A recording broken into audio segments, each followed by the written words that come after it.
بسم اللہ الرحمن الرحیم ایاک نعبد و ایاک نستعین۔ اب ڈاکٹر الیاس، مجھے آپ نے یہ مسجد میں تالیاں تو آپ بجا نہیں سکتے، لیکن مجھے یہی نہیں پتہ چلے گا کہ آپ کو میری باتیں پسند آئی ہیں نہیں آئیں۔ اچھا، ڈاکٹر امجد کہہ رہے ہیں ہاتھ آپ کھڑا کریں گے۔ میں سب سے پہلے آپ سب کو جو پیغام دینا چاہتا ہوں وہ یہ کہ یہ پاکستان ایک بڑی خواب کا نام تھا۔ ہم نے ایک مثالی اسلامی فلاحی ریاست بننا تھا، اور جو فلاحی ریاست کس کے طرز پہ بننا تھا؟ جو سب سے پہلے ہمارے نبی صلی اللہ علیہ وسلم نے مدینہ میں ایک ریاست قائم کی تھی، ان اصولوں پہ ہم نے پاکستان کو کھڑا کرنا تھا۔ مجھے افسوس سے کہنا پڑتا ہے کہ وہ جو ہمارا قبلہ ہونا چاہیے تھا 1947 میں، ہم اس راستے پہ نہیں چلے۔ اور میرا یہ ایمان ہے کہ اگر آج پاکستان کو وہ عزت نہیں ملی دنیا میں، اگر پاکستان کا وہ مقام دنیا میں نہیں ہوا جو ہونا چاہیے تھا، اس کی وجہ یہ تھی کہ جس نظریے کے تحت پاکستان بنا تھا اس نظریے پہ ہم نہیں چلے۔ جو قوم اپنے نظریے سے ہٹتی ہے وہ کبھی کامیاب نہیں ہوتی۔ جو انسان اپنے نظریے سے ہٹتا ہے وہ بھٹک جاتا ہے، اور ہمارا نظریہ مدینہ کی ریاست کا نظریہ تھا۔ اس میں دو سب سے اہم چیزیں تھیں، ایک انسانیت، فلاحی ریاست جدھر ریاست نے اپنے کمزور طبقے کی ذمہ داری لینی تھی، جس کو انگریزی میں ویلفیئر اسٹیٹ کہتے ہیں، اور دوسرا جو نبی صلی اللہ علیہ وسلم کا حکم تھا کہ جو قوم طاقتور چور کو چھوڑ دیتی ہے اور کمزور چور کو جیل میں ڈالتی ہے وہ تباہ ہو جاتی ہے، یعنی جس قوم میں انصاف نہیں ہوتا وہ تباہ ہو جاتی ہے۔ اور انہوں نے پھر کہا کہ میری بیٹی بھی اگر چوری کرے گی تو اس کو بھی سزا ملے گی، یعنی کوئی قانون سے اوپر نہیں ہے۔ یہ دو سب سے بڑے اصول تھے جو بنیاد بنے مدینہ کی ریاست میں۔ اور بھی تھے، میریٹوکریسی تھی، خواتین کو پہلی دفعہ جائیداد میں حق دیا گیا، غلاموں کو انسانوں کی طرح حکم دیا رکھنے کا، کوئی کسی کے اندر، سب انسان حضرت آدم کی اولاد بتایا گیا کہ کوئی بھی رنگ ہو آپ کا، اس پہ کوئی انسانوں کے اندر فرق نہیں ہے۔ اور پھر رحمت اللہ عالمین نے انسانوں کو اکٹھا کیا، انسانیت کا پیغام دیا کہ سب انسانوں کو تقسیم نہیں کیا، اور وہ ریاست اس کے اوپر کئی صدیوں تک مسلمانوں نے دنیا کی امامت کی۔ آج مجھے افسوس سے کہنا پڑتا ہے کہ جن اصولوں پہ انہوں نے مدینہ کی ریاست کھڑی کی تھی، آپ کو وہ اصول وہ لوگ جو مسلمان نہیں ہیں ان ریاستوں میں نظر آتے ہیں۔ میں ساری دنیا گیا ہوں، میں آپ کو یقین دلاتا ہوں کہ سوئٹزرلینڈ، نیوزی لینڈ، اسکینڈینیویا، ان ملکوں میں آپ چلے جائیں آپ کو زیادہ اسلام نظر آئے گا، وہ قریب ہیں ان کے مدینہ کی ریاست کے اصولوں پہ۔ وہاں انصاف بھی ہے، وہاں انسانیت ہے، وہاں فلاحی ریاست ہے، وہاں میریٹوکریسی ہے، وہاں خواتین کو حقوق ملے ہوئے ہیں، انسانوں میں فرق نہیں کرتے۔ اور مسلمان دنیا میں بڑے کم، 50 سے زیادہ مسلمان ملک ہیں، بڑے کم مسلمان ملکوں میں آپ کو وہ مدینہ کی ریاست کے اصول نظر آئیں گے۔ اسی لیے میں انشاءاللہ کل آغاز کر رہا ہوں رحمت للعالمین اتھارٹی کا، اور صرف میرا مقصد یہ ہے کہ اب ہمارے بچے کو سمجھ آئے کہ نبی صلی اللہ علیہ وسلم کا پیغام کیا تھا، سیرت نبی کیا تھی، سب کو پتہ چل جائے۔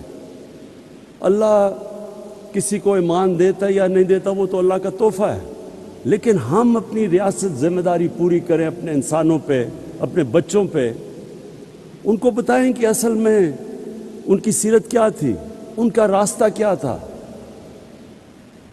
تو آج جو ہم یہاں جمع ہوئے ہیں اس کا مقصد ایک ہے کہ ہم اس فلاحی ریاست کے راستے پہ چلے جائیں، اور اس کے لیے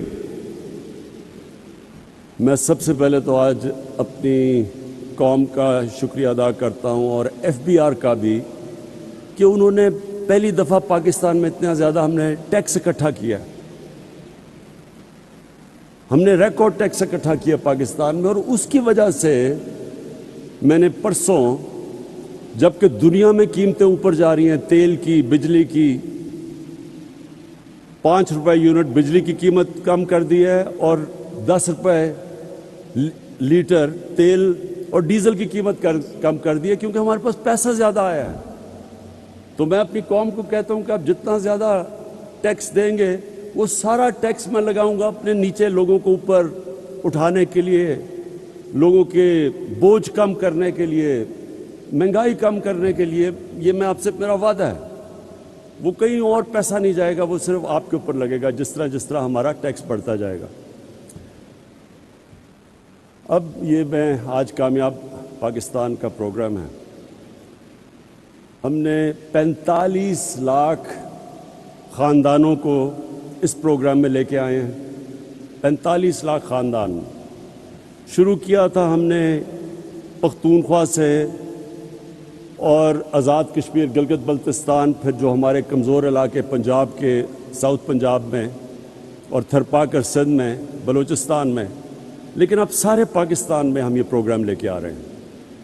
جس طرح ابھی ڈاکٹر امجد نے کہا، اور ڈاکٹر امجد میں آپ کی جتنی بھی تعریف کروں وہ کم ہے، آپ وہ انسان ہیں جو سمجھ گئے ہیں زندگی کا مقصد، کہ اللہ تو اس کو آخرت میں اس کو نوازتا ہے جو انسانیت کے لیے کچھ کرتا ہے۔ تو آپ نے جو بھی بتایا کہ اس کا مقصد کیا ہے، ہمارے جو 45 لاکھ خاندان ہیں جو سب سے نیچے ہیں، ایک گھر میں اگر شہر میں ہے تو 5 لاکھ روپیہ سود کے بغیر قرضہ اپنا کاروبار شروع کرنے کے لیے، اگر دیہات میں ہے تو 3.5 لاکھ سود کے بغیر قرضہ کسان اپنی زمین پہ لگائے، اور 20 لاکھ سود کے بغیر قرضہ اپنا گھر بنانے کے لیے۔ اور پھر اسی خاندان میں اگر ٹیکنیکل ایجوکیشن، ایک فرد کو ٹیکنیکل ایجوکیشن دے تاکہ وہ ہنر سیکھے اور اپنے لیے کما سکے گھر پہ۔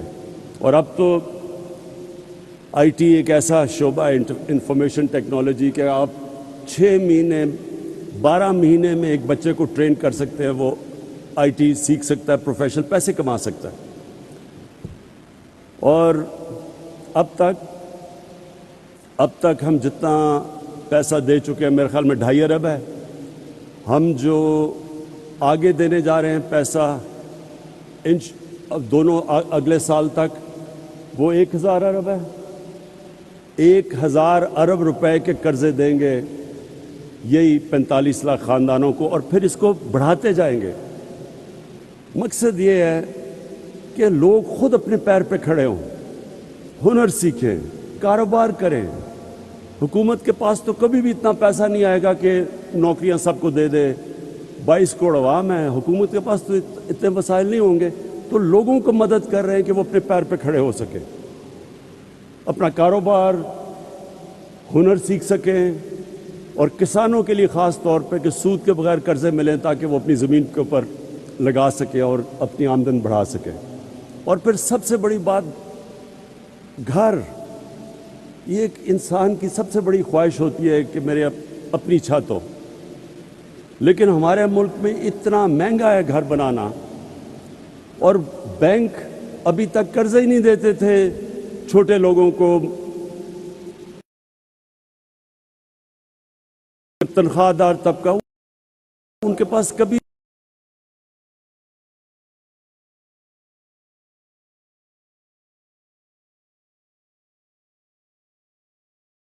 بھی ان کو قرضے نہیں دیتے تھے، پیسے والے کو قرضے گھر بنانے کے لیے. تو یہ کوشش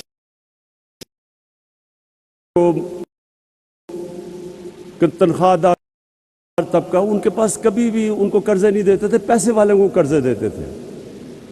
تو اس کا ہوا کیا کہ صرف پیسے والے لوگ گھر بنا سکتے ہیں، اور ہمارے یہاں کچی آبادیاں یہ بڑھتی جا رہی ہیں.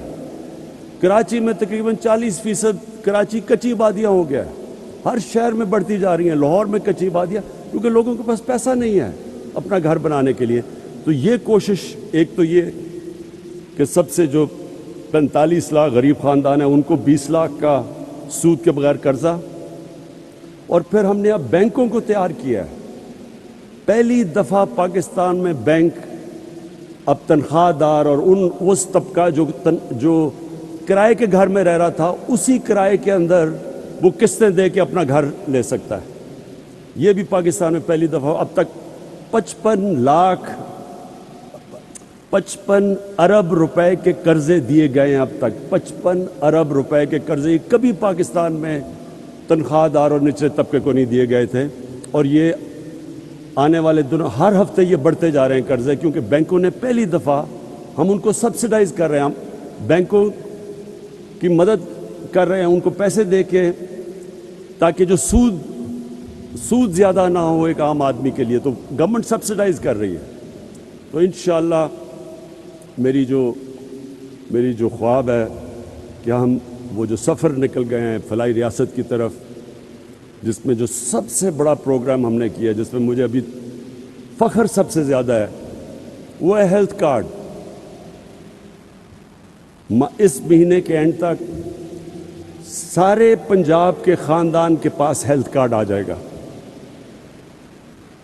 یہ پھر سے سن لیں، ہیلتھ کارڈ کیا ہے؟ 10 لاکھ روپے کی ہیلتھ انشورنس ہر پنجاب، پختونخوا، آزاد کشمیر، گلگت بلتستان، بلوچستان، ہر خاندان کے پاس 10 لاکھ روپے کا ہیلتھ انشورنس ہوگی. یہ نہیں گورنمنٹ ہاسپٹل، کسی بھی اچھے سے اچھے ہسپتال میں جا کے وہ 10 لاکھ روپے تک اپنا علاج کروا سکیں گے. اب تک عام لوگ صرف گورنمنٹ کے ہسپتالوں میں جا کے اپنا علاج کرواتے تھے، اور گورنمنٹ کے ہسپتال اگر آپ باہر چلے جائیں بڑے شہروں سے تو وہاں بڑا مشکل، کئی دفعہ ڈاکٹر نہیں ہوتے، نرسیں نہیں ہوتی، ایکوپمنٹ نہیں ہوتی. تو وہ بیچارے رلتے شہروں میں آتے ہیں، شہروں میں ہسپتال بھرے ہوئے ہوتے ہیں، 2-2 3-3 لوگ بستر پہ ہوتے ہیں. تو یہ جو ہیلتھ کارڈ سے اب کیا ہوگا؟ اب جو پرائیویٹ سیکٹر کے ہاسپٹل ہیں وہ دیہاتوں میں جا کے ہسپتال بنائیں گے، کیونکہ ہر خاندان کے پاس اب پیسہ آ گیا ہے اپنا علاج کروانے کے لیے. اور اس سے انشاءاللہ جو میری ایک ہمیشہ میں سمجھتا تھا کہ سب سے برا اور مشکل وقت ایک خاندان پہ تب آتا ہے جب ایک گھر میں بیماری ہو، ماں باپ بیمار ہوں، بچے بیمار ہوں، اور ان کے پاس پیسہ نہ ہو علاج کروانے کا. اس سے زیادہ ایک گھر میں بے بسی کا عالم نہیں ہوتا. تو یہ مجھے جو سب سے بڑی خوشی، اگر مجھے پوچھیں کہ 3.5 سال میں آپ کو کس چیز میں سب سے زیادہ خوشی ملی ہے، وہ اس میں ملی ہے کہ انشاءاللہ اس مہینے کے اینڈ تک سارے پاکستان کے خاندانوں کے پاس 10 لاکھ روپے کا ہیلتھ انشورنس آ جائے گی. کسی بھی ہسپتال میں جا کے اپنا علاج کروا سکتے ہیں. میں آخر میں سارے جتنے بھی لوگوں نے مل کے یہ کامیاب پاکستان میں، جتنے بھی اداروں نے، اخوت، NRSP، سب نے جنہوں نے مل کے یہاں تک یہ ممکن کیا ہے، میں آپ سب کو خراج تحسین پیش کرتا ہوں. اور یہ جو ہم نے شروع کیا ہے یہ راستہ، یہ وہ خواب ہے جو علامہ اقبال نے سوچا تھا جب انہوں نے پاکستان کا تصور کیا تھا، یہ اس راستے پہ انشاءاللہ ہم نکل گئے ہیں جو میں سمجھتا ہوں کہ پاکستان کی عظمت کا راستہ ہے۔ پاکستان پائندہ باد۔